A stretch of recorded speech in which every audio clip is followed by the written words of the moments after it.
हम लोग कर रहे हैं principles of inheritance and variations. इस टॉपिक में अभी तक हमने मेंडलिज्म जब स्टार्ट किया उसके बाद हम अलील्स की बात कर रहे हैं पर्टिकुलरली कि ये अलील जहां जाएगा ये कैरेक्टर देगा। उसके बाद हमने मेंडलिज्म के अगेंस्ट जाने वाली भी कुछ चीजें की, लेकिन focus was on alleles basically, alleles, genes and all that. But we all know that all these things are ultimately related to chromosomes. But अभी तक की जितनी हमने बातें की हैं मेंडल के टाइम पे, या जो इनकम्प्लीट डोमिनेंस हुई या उसके बारे में, इन सब चीजों को डोमिनेंस के बारे में, जब इन चीजों के बारे में स्टार्टिंग में पता चला, दैट टाइम क्रोमोसोम्स के बारे में कुछ नहीं पता था। ठीक है, तो जब क्रोमोसोम्स के बारे में पता चला तो वो सारी थ्योरीज को क्रोमोसोम्स के साथ कैसे रिलेट किया गया और कैसे उन लॉज को आज भी हम मानते हैं। जब क्रोमोसोम्स के बारे में नहीं पता था, उन चीजों को हमने प्रेजेंट थ्योरी, जो हमें माइक्रोस्कोप्स जब नहीं होते थे उस टाइम पे वो सारे एक्सपेरिमेंट्स हुए मेंडल के, पोस्ट मेंडल, जो सब कुछ हुआ, उस चीज को हमने आज के डेट में कैसे रिलेट करके देखना है, वो हमें पता चलेगा क्रोमोसोमल थ्योरी ऑफ इनहेरिटेंस से, कि क्रोमोसोम्स के साथ ये चीजें कैसे लिंक्ड है।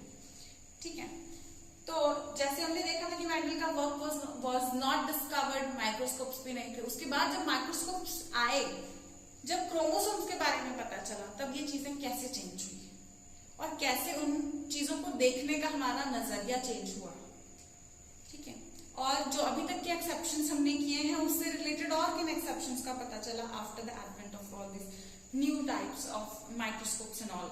अच्छी जो बेस्ट टेक्नोलॉजी आ रही थी और टेक्नोलॉजी को ज्यादा से ज्यादा एडवांस किया जा रहा था, और 19th सेंचुरी में बहुत ज्यादा एडवांस किया गया टेक्नोलॉजी को, और कैसे उसको साइंस में यूज किया गया, कैसे पुरानी थ्योरीज को, जिनको हम आज भी लॉज मानते हैं, उनको क्यों मान रहे हैं, उनके लिए क्या सबूत मिले, और नई क्या चीजें उसमें ऐड हुई, कहाँ कहाँ पे वो उनकी एक्सेप्शंस पैदा हुई, कहाँ कहाँ पे हम आज उन लॉज को मानते हैं, कहाँ पे नहीं मानते, वो सारी चीजें क्यों मानते हैं स्टिल, वो सारी चीजें रिलेट करेंगे हम अब क्रोमोसोम से।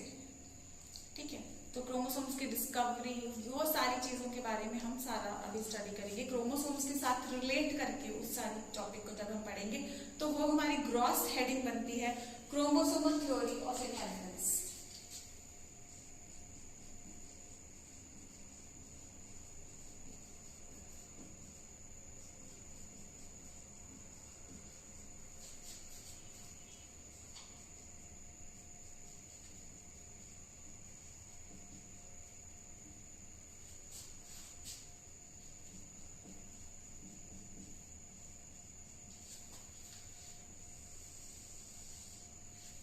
Chromosomal theory of inheritance. अब ये हम स्टार्ट करेंगे from rediscovery of Mendel's work. Mendel के काम का हमें पता है, पहले इन लोगों को कुछ पता ही नहीं चला था because of certain factors that we discussed, लेकिन उसके बाद Mendel's work was rediscovered in 1900, in the year 1900 by 3 scientists.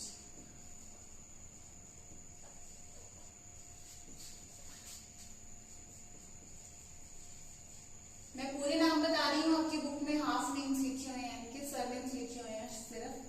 Hugo de Vries, Carl Correns and Erich von सेरमार्क।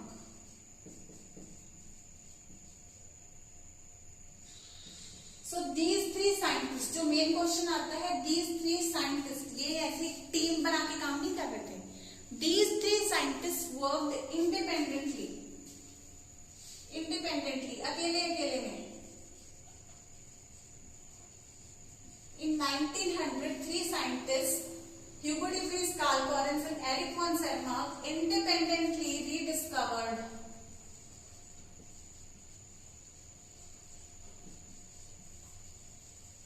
Mendel's work. So independent इन्होंने डिस्कवरी की मेंडल के काम की। अब Mendel के काम की इंडिपेंडेंट डिस्कवरी के किन कारणों से हुई? बेसिकली इन्होंने एक बार इसका काम डिस्कवर कर लिया, देखा कि ये सब चीजें चल रही हैं, लेकिन एक्सेप्टेंस कैसे हुई? बिकॉज बाय दिस टाइम क्या हो गया था, एडवांसमेंट हो गई थी in microscopy. By this time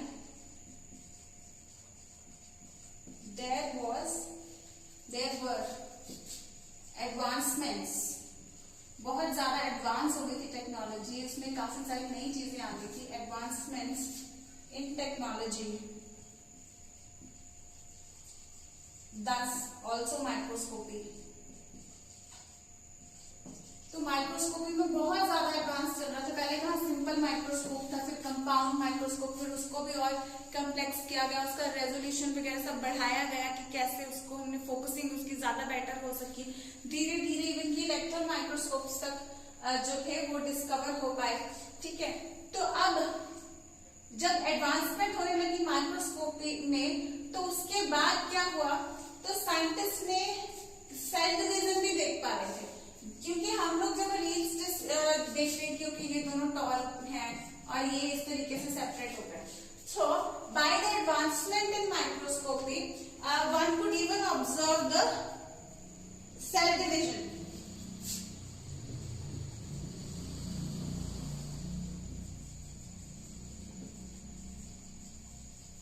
Scientists could clearly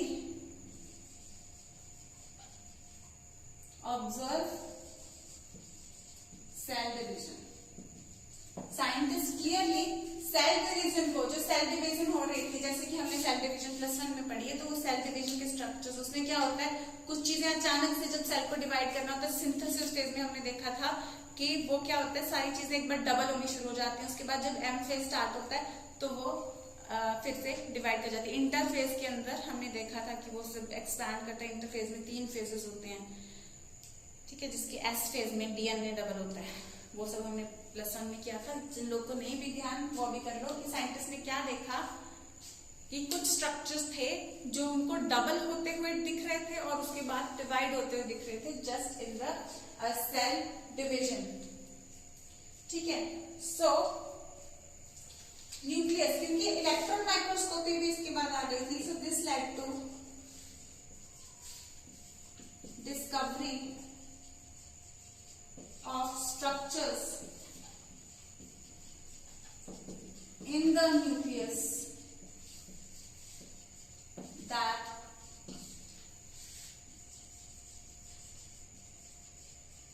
appeared to double and then divide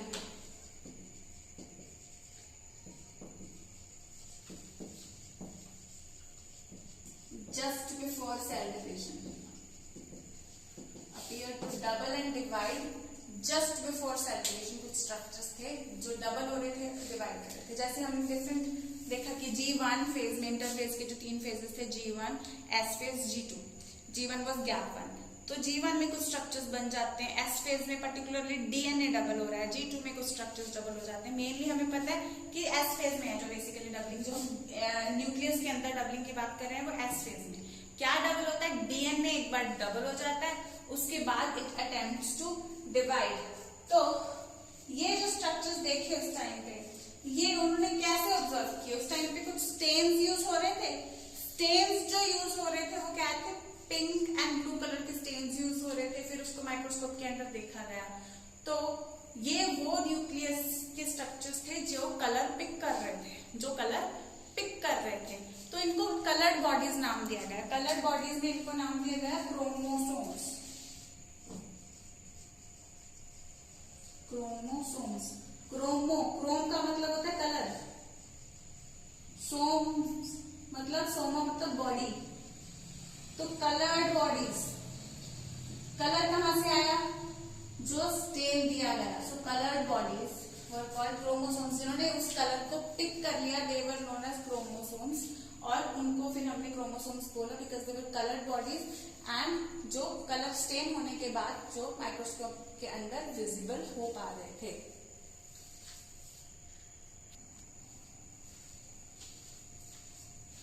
so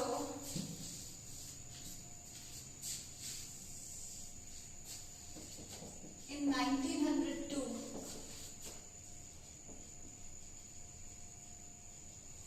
chromosome movement during meiosis had been worked out.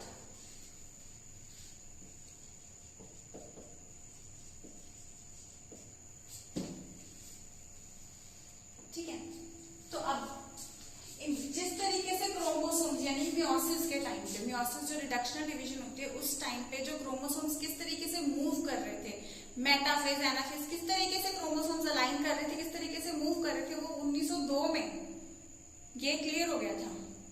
तो उसकी वजह से उस followed that scientist Sutton and बॉबरी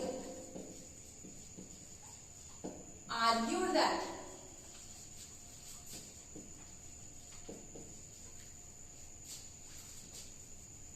movement of chromosomes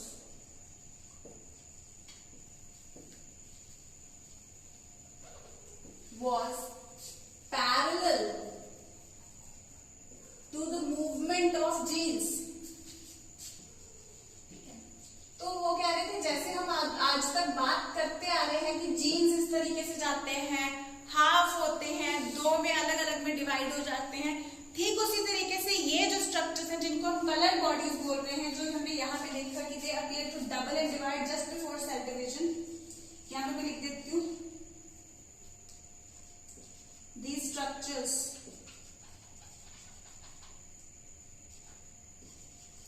were named chromosomes और colour bodies. So Sutton and Boveri ने कहा कि ये क्रोमोसोम्स जो अभी डिस्कवर हुए हैं, जैसे हम आज तक जीन्स की बात करते जा रहे हैं कि जो वो स्ट्रक्चर है जो कैरेक्टर्स कैरी करते हैं वो जिस तरीके से मूव कर रहे हैं, ठीक उसी तरीके से ये क्रोमोसोम्स भी हमें उसी तरीके से ही मूव करते हुए दिखाई दे रहे हैं।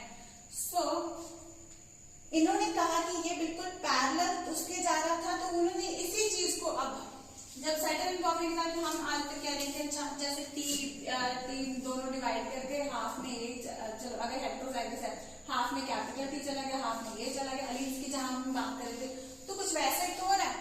तो उन्होंने अब क्रोमोसोम्स को यूज करके, जैसे हमने पहले अलील्स को यूज करके कहा, तो उन्होंने this theory they explained, so they used these concepts, they used these concepts to explain Mendel's laws of inheritance। तो Mendel's laws of inheritance जो मेंडल के 3 लॉज थे, अब उनको एक्सप्लेन करने के लिए उन्होंने ये क्रोमोसोम्स को, तो ये सारे कंसेप्ट से उन्होंने उस सारे कंसेप्ट को भी एक्सप्लेन किया, ठीक है। तो बिल्कुल एग्जैक्ट उसी चीज को यूज करके। अब अगर हम देखें जीन्स और क्रोमोसोम्स में क्या सिमिलैरिटी इनको दिखाई दी और क्या डिफरेंस दिखाई दिया,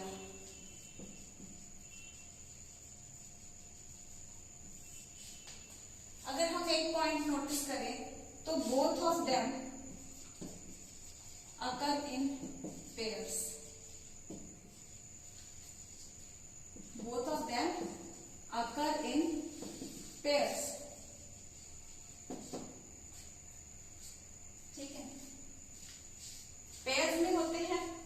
एंड इनमें क्या होता है, ये जो पेयरिंग होती है दोनों में ही सेपरेट होते हुए हमें ये दिखाई देते हैं, दोनों में ही ये हमें सेपरेट होते हुए दिखाई देते हैं। पेयरिंग जब गैमीट फॉर्मेशन के टाइम पे ये हमें सेपरेट होते हुए दिखाई देते हैं, ठीक है।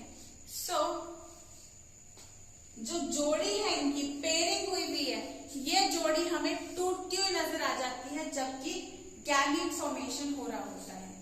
लेकिन एक पर्टिकुलर पॉइंट से हमें पता चलता है कि कहाँ हम जीन की बात कर रहे हैं, कहाँ क्रोमोसोम की। दैट यहाँ पे एक टेबल बना हुआ है आपके एनसीईआरटी में, वहां पे एक टेबल बना हुआ है difference between A and B. तो उसमें आपको बताना है कि कौन सा टेबल जीन का है और कौन सा टेबल क्रोमोसोम का है। तो वो बाकी पॉइंट से मैं सिर्फ एक पॉइंट डिफरेंट है, वो यहाँ आता है कि यहाँ पे लिखा हुआ है independent pairs segregate independent of each other।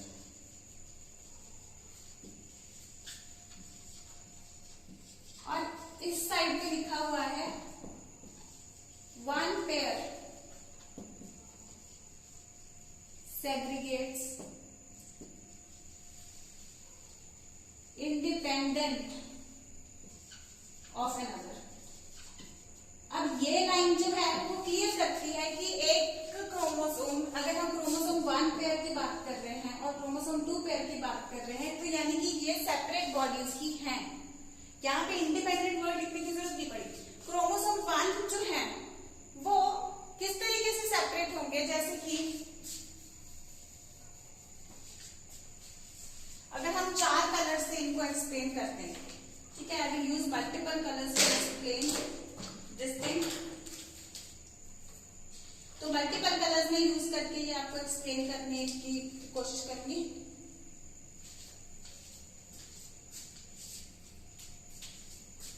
जैसे कि this is chromosome 1, chromosome number 1 की ये जोड़ी है, ठीक है, और ये क्रोमोसोम नंबर 2 की जोड़ी है।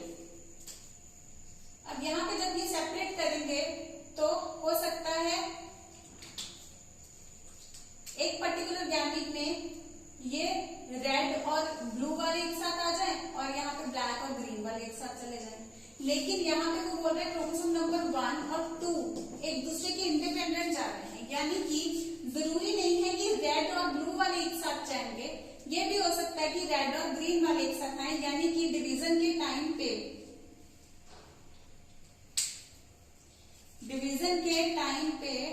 जो है इनका अरेंजमेंट ऐसे होने की बजाय ऐसे भी हो सकता है, जहां पे फिर हम देखेंगे कि रेड और ग्रीन एक साथ जा रहे हैं, ब्लैक और ब्लू एक साथ जा रहे हैं। Actually obviously there not such colour की, कोई क्रोमोसोम ग्रीन कलर का, कोई ब्लैक कलर का, कोई ऐसे नहीं है। वो जस्ट मैं आपको स्कीमेटिक डायग्राम बता रही हूँ कि फॉर एग्जांपल हाफ पे हमने पता है हमें मदर से आते हैं, हाफ फादर से आते हैं, मिलकर एक जोड़ी बनाते हैं, जोड़ियां बनाते हैं, पेयर्स बनाते हैं। तो वो जब सेल डिवीजन होगी होती है, आधे गैमीट्स में एक आधे चले जाएंगे, आधे में आधा चले जाएगा, उस टाइम वो जोड़ियां टूट के चली जाएंगी, ठीक है। तो वो एक पॉइंट और मैं यहाँ पे मेंशन करना चाहती हूँ।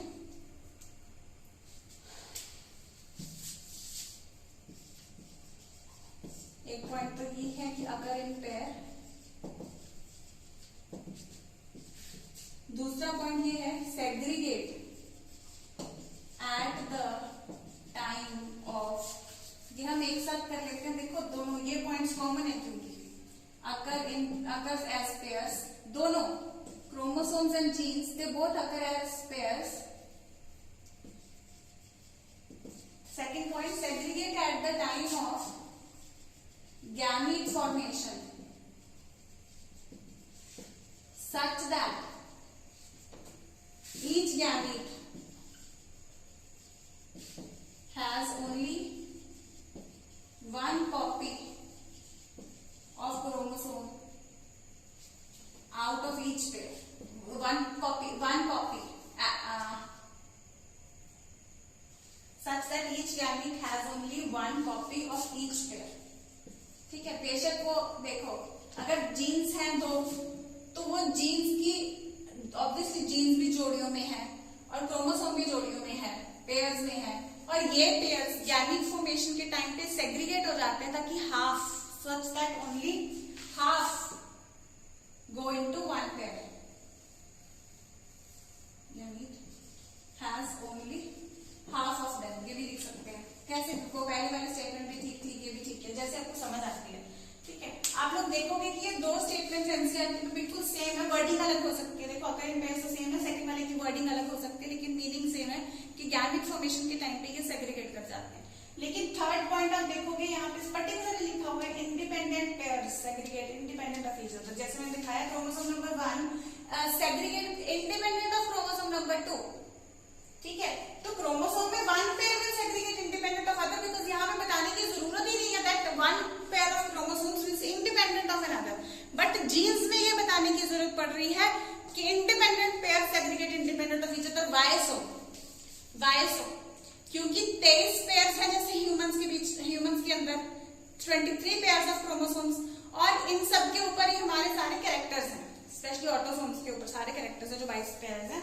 तो वो 22 कैरेक्टर्स तो हमें नहीं है ना, मल्टीपल कैरेक्टर्स हैं, तो यानी कि एक क्रोमोसोम के ऊपर मल्टीपल कैरेक्टर्स होंगे। अब इस पर्टिकुलर क्रोमोसोम के ऊपर यहाँ पे कोई एक कैरेक्टर होगा, इधर कोई एक कैरेक्टर होगा, तो पूरे अराउंड द क्रोमोसोम अलग अलग कैरेक्टर के जीन्स होंगे, ठीक है। सो वो जीन्स जो क्रोमोसोम नंबर 1 पे है और वो जीन्स जो क्रोमोसोम नंबर 2 पे है, दे will segregate independent of each other, ठीक है। और एक ही क्रोमोसोम पे कौन से इंडिपेंडेंट होंगे या कौन से नहीं होंगे, इसके बारे में हम आगे बात करेंगे। अभी तक के लिए इंडिपेंडेंट पेयर सेग्रीगेट यही हमें पता है कि chromosomes all the chromosomes will be independent of each other, all the chromosome pairs, chromosome number 1 is independent of all the other chromosomes, all other 22 chromosomes, chromosome number 2 is independent of 1, 3, 4, 5 and so on, chromosome number 3 is independent of chromosome number 1, 2, 4 and so on। तो ये सारी ठीक है, ये independent ही है तो यहाँ पे इसको इंडिपेंडेंट पेयर लिखने की जरूरत नहीं पड़ी. Any one pair of chromosome will segregate independent of the other pair, but in genes it had to mention that independent pairs of genes, only independent pairs will segregate independent of each other. That means जो independent है यानी कि अलग अलग chromosomes के ऊपर है. फिलहाल तक के लिए आप ये सोचो कि जो अलग अलग क्रोमोसोम्स पे है वो एक दूसरे के इंडिपेंडेंट जाएंगे. ठीक है, आगे चल के हम इसमें भी ट्विस्ट देखेंगे कि एक ही क्रोमोसोम पे होते हुए भी कौन ज्यादा क्लोज है, कुछ अलग है, उसके बारे में भी हम बात करेंगे. ठीक है, तो अभी तक हमने क्या कुछ डिस्कस किया इसमें यहाँ पे कि अभी तक क्या हो रहा था कि माइक्रोस्कोप की डिस्कवरी हो रही थी. ठीक है, माइक्रोस्कोप डिस्कवरी नहीं, सॉरी, एडवांसमेंट होगी. माइक्रोस्कोप नए नए तरह के बन गए तो हमें सेल डिवीजन दिखनी शुरू हो गई. इलेक्ट्रॉन माइक्रोस्कोप जब डिस्कवर हुआ तो हमें न्यूक्लियस दिख गया. न्यूक्लियस के अंदर फिर हमने सेल डिवीजन ऑब्जर्व की. सेल डिवीजन जब ऑब्जर्व की उसमें हम लोग उसको स्टेन करके देख रहे हैं कलर पार्टिकल्स को कि कौन सी चीज कहाँ पे जा रही है. फिर हमें दिखता है कि जो जिन चीजों ने कलर पकड़ा है वो एकदम से डबल होती है और डिवाइड हो जाती है ड्यूरिंग सेल डिवीजन. तो वो कलर्ड बॉडीज थी, वहां पे उन्होंने स्टेन पिक किया हुआ था. That is why we name them as chromosomes. Chromo means colour, coloured bodies, chromosomes.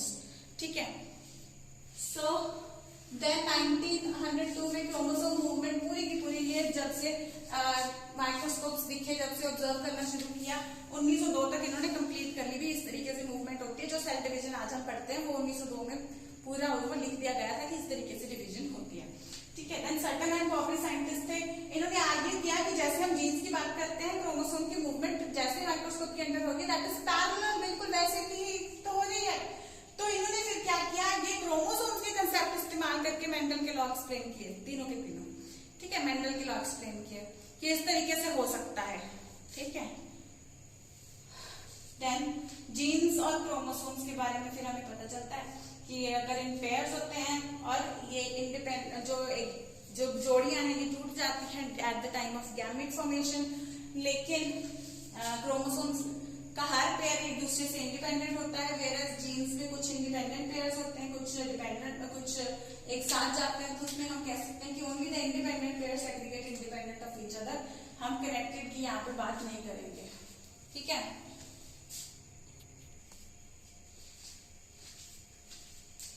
अब क्योंकि जीन्स और क्रोमोसोम्स बेटा दोनों पेयर्स में अकर करता है तो अलील्स जिनकी हम बात कर रहे थे, जैसे इन अलील्स की जहाँ पे हम मेंडलिज्म में बात कर रहे थे उनकी भी अगर बात करें तो उनको भी तो हमने कहा था कि पेयर्स में अकर करते हैं. तो बहुत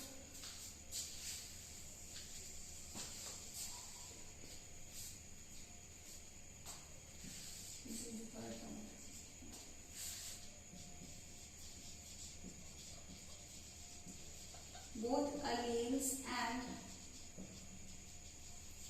chromosomes occur in pairs.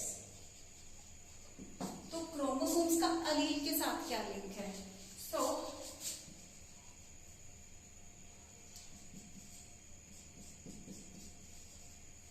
Alleles of the same character की, जो सेम कैरेक्टर के लिए अलील है, जैसे यहाँ पे हाइट के लिए है ये दोनों, इनकी हम बात कर रहे हैं. सो alleles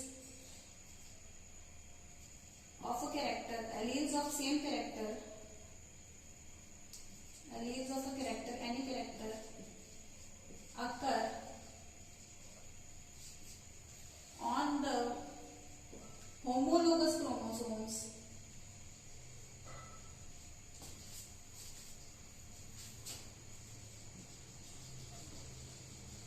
on the homologous sites.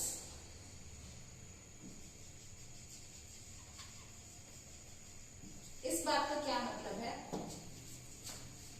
जैसे कि ये है क्रोमोसोम नंबर 1 का पेयर, ये क्रोमोसोम नंबर 1 का पेयर, ये है क्रोमोसोम नंबर 2 का पेयर. फॉर एग्जांपल एक पर्टिकुलर हाइट के कैरेक्टर की हम बात कर रहे हैं, तो अगर हाइट का कैरेक्टर इसके यहाँ पे पड़ा है, ओके, और इसके भी नियरली इसी पोजीशन पे होगा. ये नहीं है कि हाइट का इसमें क्रोमोसोम नंबर 1 की एक कॉपी में, मैटरनल कॉपी में, मदर की कॉपी में सपोज करो यहाँ पे और फादर की कॉपी में यहाँ पे, ऐसे नहीं होगा.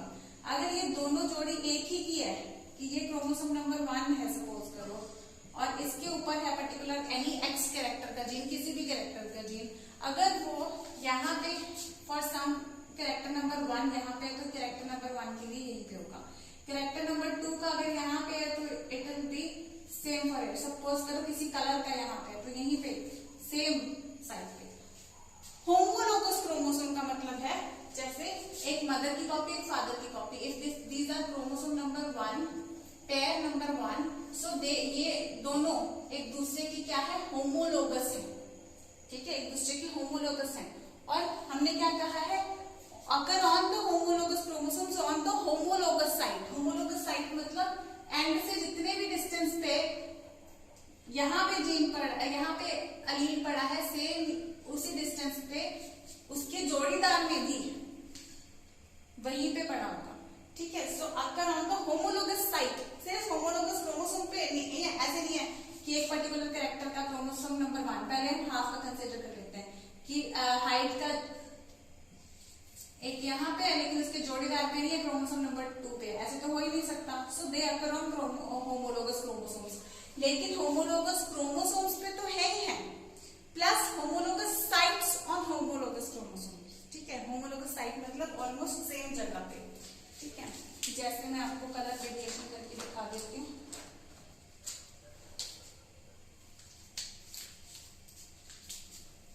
ये रेड जीन सपोज करो सेम साइड पे, देन ये जीन ग्रीन फिर से सेम साइड, बिल्कुल होमोलोगस साइड पे ही होंगे,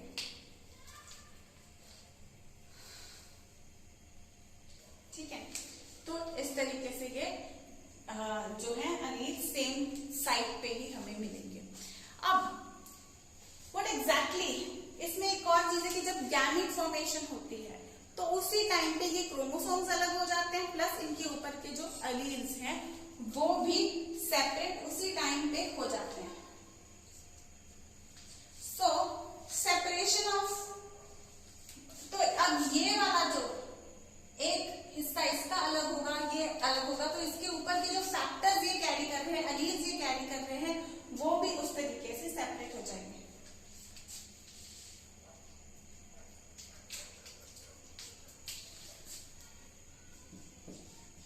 So pairing and segregation of chromosomes during cell division will lead to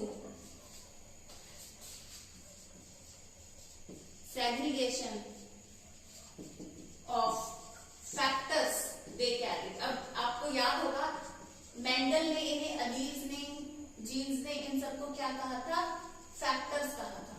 तो यहाँ पे रेड फैक्टर, ग्रीन फैक्टर, तो होता क्या है, ये जब सेल डिवीजन होती है, आपको मैं थोड़ा रिमाइंड कराऊंगी, जब सेल डिवीजन होती है तो एक फेज में यहाँ पे सेल के सेंटर में ये सारे क्रोमोसोम्स जोड़ियां बना के अलाइन हो जाते हैं।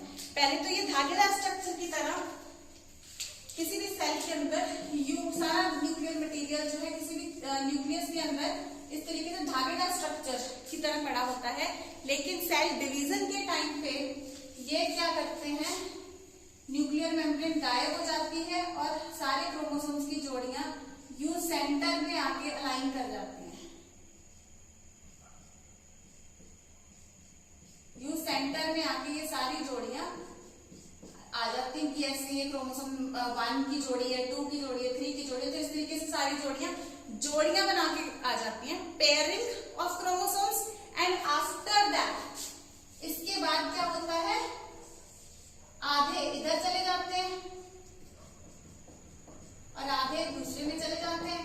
उसके बाद ये सेल की डिवीजन हो जाती है, यहाँ से डिवीजन शुरू हो जाती है और फाइनली ये 2 सेल्स में डिवाइड हो जाते हैं।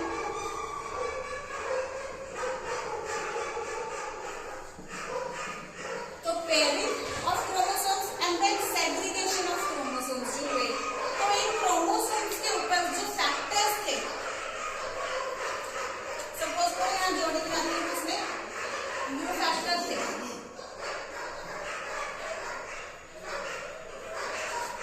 तो न्यू जो इनके फैक्टर्स थे वो भी तो अब अलग हो गए ना, यहाँ पे पहले इस तरीके से सेपरेट हुए,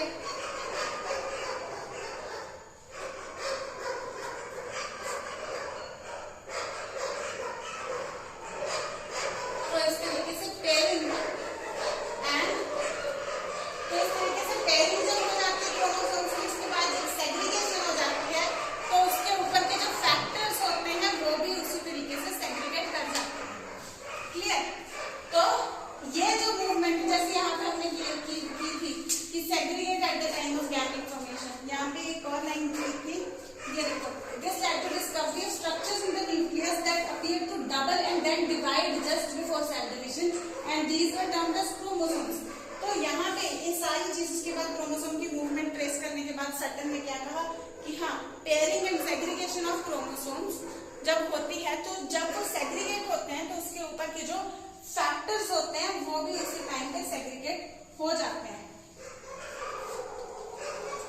तो इसने क्या किया, सटन ने इस नॉलेज को कंबाइन कर दिया, combined the knowledge of segregation of chromosome and Mendelian factors and formed the chromosomal theory of inheritance. Sutton, जो सटन एंड बॉबली थे ना, इनमें से जो सटन था, इसने combined the knowledge of chromosomes to Mendelian factors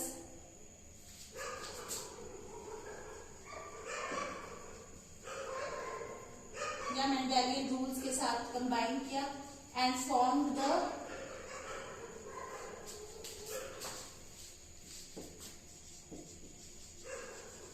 chromosomal theory of inheritance, जिसकी हम इसमें बात कर चुके हैं। जो इसने ये सटन ने ये स्टेटमेंट दी थी ना, ये स्टेटमेंट भी सटन की थी कि pairing of chromosomes during cell division will lead to segregation of the factors they carry. ठीक है, तो ये भी सटन की स्टेटमेंट थी। सटन एंड बॉबली ने ही ये चीज भी कहा था।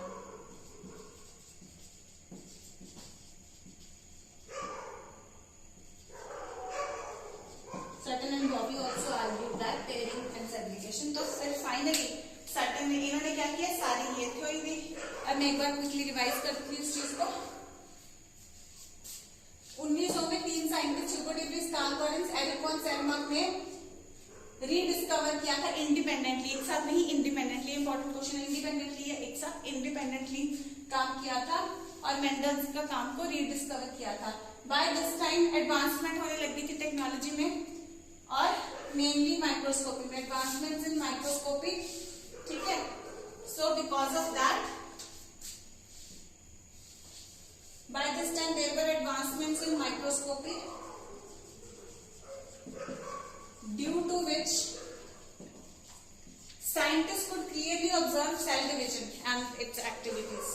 ठीक है, तो जो सेल डिवीजन हम पढ़ते हैं, अब this led to discovery of structures. फिर उन्होंने डिस्कवर किया, क्योंकि अब सेल माइक्रोस्कोप के अंदर दिखने लगी थी सेल डिवीजन, तो अब उन्होंने डिस्कवर किया कि सेल डिवीजन के टाइम पे कुछ न्यूक्लियस में कुछ ऐसा होता है कि कुछ स्ट्रक्चर्स एकदम से, पहले तो वो यूं पूरा धागेदार मटेरियल होता है, उसके बाद वो सॉलिड स्ट्रक्चर्स, प्रॉपर क्रोमोसोम्स बनने शुरू हो जाते हैं। तो वो क्रोमोसोम्स बनने शुरू हो जाते हैं, बॉडीज बन जाती है जो कि सेंटर में जोड़ियां बना के खड़ी हो जाती हैं, पेयरिंग हो जाती है of certain bodies and pairing होने के बाद वो सेग्रीगेट हो जाते हैं, यानी कि due to that appear to double. पहले तो उनको डबल होता है, क्या दिख रहा है, वो जो क्रोमेटिन मटेरियल है, वो जो न्यूक्लियस के अंदर का मटेरियल है, वो उन्हें जो इंटरफेस होता है उसमें वो डबल होता हुआ दिखाई दे रहा है एस फेज में।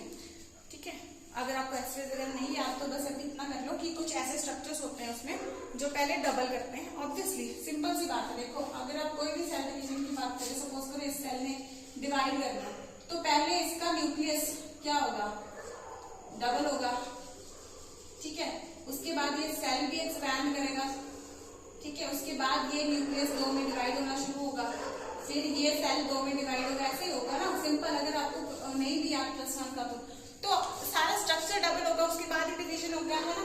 तो there were structures in the nucleus. तो पूरा सेल की जगह अगर हम बात करें, सिर्फ न्यूक्लियस की बात करें, तो स्ट्रक्चर्स इन द न्यूक्लियस थे जो डबल हो रहे थे और डिवाइड हो रहे थे। डबल होकर के फिर वो यूं जोड़ियां, देखो कहाँ पे, तो यूं जोड़ियां बना करके खड़े हो जाते थे डबल होकर के। ठीक है, तो वो डबल होते हैं and divide just before cell division. Cell division से पहले न्यूक्लियर डिवीजन होती है, और न्यूक्लियर डिवीजन से पहले कुछ स्ट्रक्चर्स होते हैं न्यूक्लियस में जो डबल होते हैं, उसके बाद न्यूक्लियर डिवीजन हो जाती है, यानी कि the structures double and divide. When they double and divide, nucleus gets divided, right, then the cell division follows. So karyokinesis जिसको हम बोलते हैं, पहले न्यूक्लियस के स्ट्रक्चर्स क्या करते हैं, डबल होते हैं, फिर डिवाइड होते हैं, उसके बाद सेल डिवीजन होती है। तो ये जो स्ट्रक्चर्स थे न्यूक्लियस का, एक्चुअली जब हम सेल को माइक्रोस्कोप के अंदर देखते भी है तो बाकी स्ट्रक्चर हमें लाइट दिखाई देता है, सिर्फ न्यूक्लियस और कुछ पर्टिकुलर बॉडीज होती है जो डार्क ब्लूइश स्टेन, जो उसका पर्पल स्टेन होता है, उसको पिक कर लेते हैं, वो डार्क स्टेन पिक कर दिया। तो बाकी साइटोप्लाज्म वगैरह पिंकिश स्टेन हल्का पिक करता है, मेनली डार्क कलर्स यहाँ पे कौन पिक करता है, न्यूक्लियस पिक करता है। That is why nuclear structures जो कि क्रोमोसोम्स वगैरह जो यहाँ पे बनते दिखाई दे, डबल और डबल होते हुए फिर डिवाइड दिए तो सेग्रीगेट होते हुए दिखाई दिए, तो वो structures particularly picked up the colour, that is like they were named as the coloured bodies, और उनकी लैंग्वेज में कलर्ड बॉडीज वर क्रोमोसोम्स, ठीक है। देन 1902 में chromosome movement during meiosis had been worked out, और सटन एंड बॉबरी ने क्या किया, argued that movement of chromosome, Sutton and Boveri ने कहा कि ये जो मूवमेंट क्रोमोसोम्स की होती है, यहाँ तक हमें पता चला कि कुछ स्ट्रक्चर्स थे जो डबल और डिवाइड होते हैं ड्यूरिंग सेल डिवीजन, और 1902 में ये जब क्रोमोसोम्स का पता चल गया कि हाँ चलो इनको नाम दे दिया क्रोमोसोम, तो लेकिन ये मूवमेंट किस तरीके से हो रही है, जो हमने वहां पे सेल डिवीजन में हम बात करते हैं, ये मूवमेंट की क्या ट्रेसिंग है, कब ये बीच में सेल के बीच में आते हैं, कब ये सेपरेट होना शुरू करते हैं, मेटाफेज, एनाफेज, टेलोफेज पे कब जाते हैं, तो वो सारी क्रोमोसोम मूवमेंट 1902 तक ट्रेस हो चुकी है, ठीक है, 1902 तक ट्रेस हो गई। उसके बाद सटन एंड बॉबरी ने आर्ग्यू किया कि मूवमेंट ऑफ क्रोमोसोम्स, जैसे हम जीन्स के बारे में अभी तक हमने सोचा था, हमारे प्रीवियस नॉलेज के बारे में हमें पता है कि जीन्स जिस तरीके से सेग्रीगेट कर रहे हैं, अरे ये क्रोमोसोम्स माइक्रोस्कोप के अंदर हमें कैसे तो डिवाइड होते नजर आ रहे हैं, that time Sutton and Boveri argued this thing, ठीक है।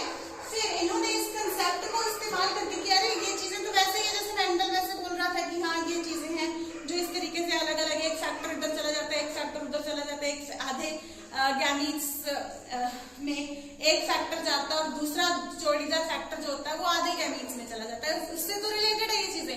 तो उसने कहा कि उन्होंने आगे किया कि अरे क्रोमोसोम्स का मूवमेंट बिल्कुल वैसे ही हो रहा है, जैसे हम आज तक उन जीन्स की बात कर रहे थे कि जीन्स ऐसे जाते हैं, तो वैसे ही तो क्रोमोसोम्स का मूवमेंट आ रहा है।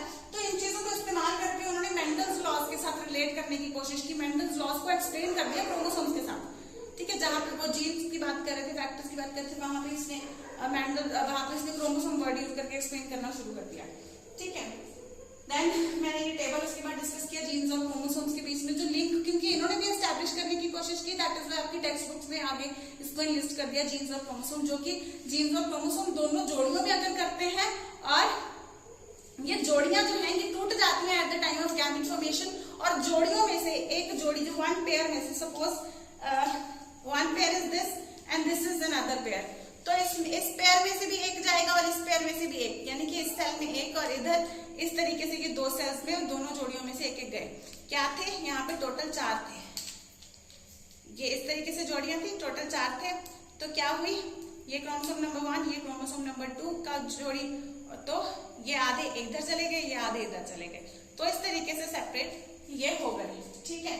तो segregate at the time of gamete formation such that one gamete has only half of them, एक जोड़ी का आधा होता है, ठीक है। जैसे 23 पेयर्स होते हैं हमें, तो 23 पेयर्स मतलब टोटल 46, लेकिन गैमेट में जाएंगे तो 46 divided by 2, 23 in one gamete, 23 in another, 46 एक साथ नहीं जाएंगे, डिवाइड होकर के जाएंगे, ठीक है। Such that half of such that हर एक गैमेट में सिर्फ आधे क्रोमोसोम्स होंगे, ठीक है। इसलिए जब 2 गैमेट मिलेंगे तब वो टोटल 46 यानी कि 23 पेयर्स बन जाएंगे ना। तो लेकिन जीन्स के बारे में पर्टिकुलरली बोला गया independent pair segregate independent of each other, that means इनका कुछ लिंक भी हो सकता है। मैं एक और चीज इसके कंसेप्ट लिंकेज एक आएगा, उसमें भी और क्लैरिफिकेशन हो जाएगी इसकी, लेकिन अभी तक के लिए इंडिपेंडेंट पेयर आप ये लगा के रखो कि क्रोमोसोम नंबर 1 के ऊपर जो जीन्स है that they will segregate independent of those genes present on the chromosome number 2, ठीक है। सो दे आर इंडिपेंडेंट, जो इंडिपेंडेंट है वो independent genes only will segregate independent of the another, ठीक है। लेकिन जो इंडिपेंडेंट नहीं है, एक साथ कोई लिंक है उनका, एक साथ पड़े हुए हैं, बिल्कुल पड़ोसी हैं, वो एक साथ जाएंगे, एक साथ जा सकते हैं, ठीक है। और फिर क्रोमोसोम्स तो हमें पता है, बोलने की जरूरत नहीं कि इंडिपेंडेंट पेयर्स, बिकॉज एक pair will segregate independent of each other, जैसे अगर if these are said to be chromosomes, ठीक है, जैसे ये ब्लैक और ब्लू है, ये रेड और ग्रीन है, तो इस अगर पहली सेल एक चांस ये हो सकता है, जैसे this is chromosome number 1 pair, this is chromosome number 2 pair, तो डिवीजन में ये हो सकता है कि ये ब्लू और रेड एक साथ चले जाए और ब्लैक और ग्रीन एक साथ चले जाए, लेकिन ये भी हो सकता है कि इस तरीके से आ जाए, जब सेंटर पे अरेंज हो रहा है तो वो उल्टा अरेंज हो जाए, ब्लैक और रेड एक साथ चले जाएं और ब्लू और ग्रीन एक साथ चले जाएं, ठीक है। तो इसका मैंने आपको सिंपल छोटी सी डायग्राम बना के दिखाया, आपकी एनसीईआरटी में आपको थोड़ा इलैबोरेटेड डायग्राम भी इसका मिल जाएगा, लेकिन वो डिफरेंट कलर्स यूज करके समझाना यही चाह रहे हैं। जो हमने independent law of independent assortment किया था, ये एक तरीके से उसी को एक्सप्लेन कर रहा है with the help of chromosomes, जैसे मैंने कहा इन्होंने Sutton and Boveri with the help of chromosomes Mendel's laws को एक्सप्लेन किया. So this is the law of independent assortment that has been explained. Law of independent assortment that has been explained by this diagram, and this diagram is a little bit elaborated in your textbooks. ठीक है. Then both alleles and chromosomes, ये दोनों alleles और chromosomes जोड़ियों में आते हैं, और alleles of one character, a character अलग है जी, alleles of a character, alleles of one character occur on the homologous chromosomes on the homologous site. यानी कि एक ही डिस्टेंस के ऊपर, एक ही डिस्टेंस के ऊपर. ठीक है, जैसे यहाँ पे ग्रीन पड़ा हो, यहाँ पे रेड, यहाँ पे ब्लैक पड़ा हो, तो सेम डिस्टेंस के ऊपर ये पड़े होते हैं. जैसे कि कोई ये अगर particular type of chromosome number 5 है, इसके मिडल में है कोई हाइट का, सपोज करो कोई भी जीन है इसके मिडल पे है, तो उसका जोड़ीदार मे भी वो यहीं पे होगा, यहाँ पे नहीं हो सकता. ठीक है, सेम साइट पे. और अगर ये क्रोमोसोम नंबर 5 पे मैटरनल कॉपी में, तो पैटर्नल कॉपी में यानी कि फादर वाली कॉपी में भी क्रोमोसोम नंबर 5 पे होगा. प्लस कितने डिस्टेंस पे, अगर मिडिल में है तो मिडिल में होगा, टिप पे हो टिप पे होगा. तो एग्जैक्ट होमोलोगस साइट पे भी होगा, सिर्फ होमोलोगस क्रोमोसोम पे नहीं, बट होमोलोगस क्रोमोसोम की होमोलोगस साइट पे यानी ऑलमोस्ट सिमिलर साइट पे भी वो प्रेजेंट होगा.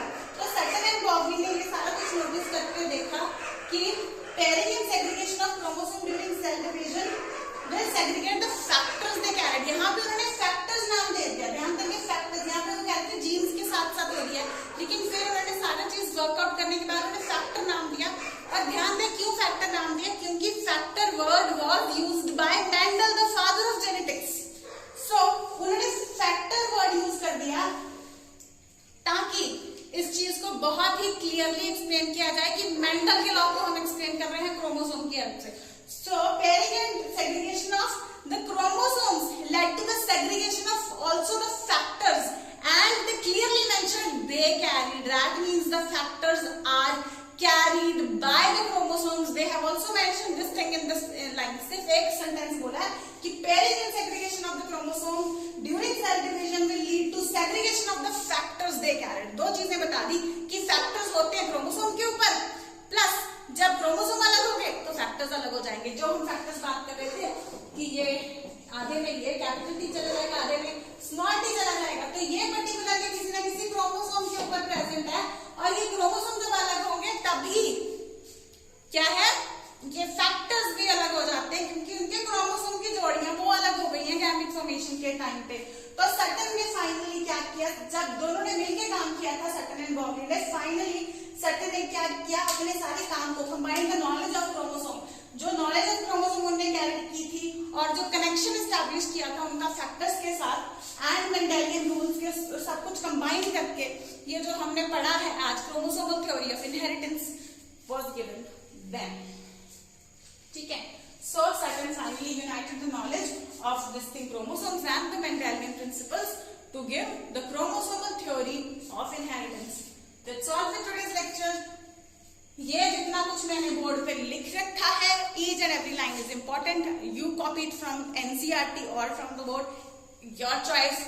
But 5 marks में क्वेश्चन थ्योरी में भी आ सकता है और MCQs भर भर के आते हैं. ये 2 ही है याद करने वाले, ज्यादा कुछ नहीं है. साइंटिस्ट के नाम है, किन्होंने इंडिपेंडेंट काम किया था, किन्होंने किस तरीके से काम किया था, किसने क्या डिस्कवर किया, किसने क्या स्टेटमेंट दिया.